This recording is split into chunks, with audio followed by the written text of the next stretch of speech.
Good morning. Okay, here we are in Los Angeles, view of the outside. Today is May 31st, and we are going to be sanding this floor down today. Now, a few weeks ago, we installed this kitchen area. Don't mind all this plastic and paper. It'll be coming off, but you can see some of the wood that was installed right here and right here. All right, we're going to be beginning with this kitchen. And later on today, someone's going to be arriving to remove all these extra things here that were left behind. But as you can tell, this floor right here, whoops, it's going to be sanded. Let me pick that back up here. That went smoothly. So the idea is to sand this entire floor down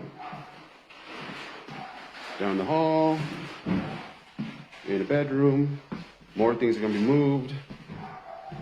Another back bedroom with more things to be moved. And this is basically what the floor looks like right here. Okay. So she says she's going to be wanting to put a color on the floor. We will see what kind of color goes on, and we will go from there. Let me find out the information. We should be, I've been told, roughly maybe 3 days and it will be done. We will see.